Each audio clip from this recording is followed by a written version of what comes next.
Does color matter to Democrats, or is it something they pretend that matters? What I mean by this is Joe Biden gets himself in a bind. He says, I have to pick a woman. Then I have to pick a black person. All right, it's going to be a black woman. And so he's got all the woke boxes checked.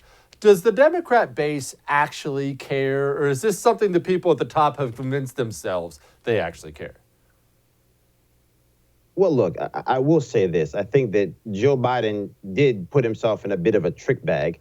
I think his intention was to pick Amy Klobuchar. And then obviously in the wake of George Floyd's, he no longer was a tenable candidate for most of the Democratic base. And so I think he found himself in kind of no man's land where we had to triangulate and find a more suitable running mate. Now, having said that, I will say that Democrats obviously are more interested in black votes than the interests of black people. But there is a large, robust portion of African-American women who do feel as if somehow this pick is validation for years and years of loyal service to the party, years of them not feeling as if have been seen. So I do think that that is going to be a vital component of what Democrats try to appeal to in their effort to try to boost turnout numbers in their favor heading into the last back half of the 2020 election cycle. Joseph, walk me through that way of thinking. I doubt very much it's your way of thinking, but help me relate to that as far as, validation, payback. Okay, let's say Kamala Harris is VP, Joe Biden gets elected, and I'm not hoping for anything bad to happen to Joe Biden. I'm not that type of person, but let's say, God forbid, something does, his mind totally leaves. Kamala's the president. You say black women want this. What do they want from it? Did they want a new government program? Do they just want to watch her on TV? Is there something tangible they actually want from it?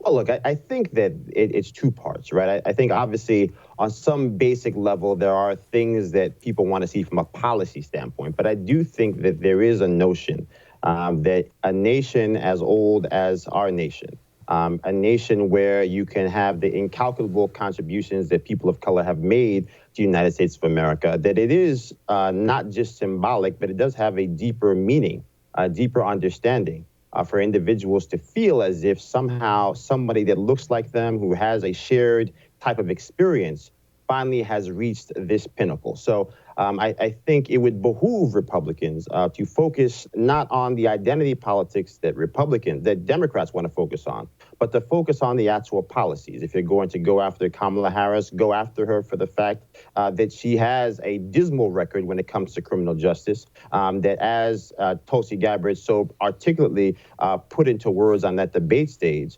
had the opportunity to do many of the things that people are in the streets right now protesting for in the name of Black Lives Matter, and she failed to do those things. So I think that is a much more cogent approach to making sure that there is an argument to be made against what many people do see as a really serious and monumental moment in time, because she is the first Black woman to appear on a ticket for a major party in these United States of America.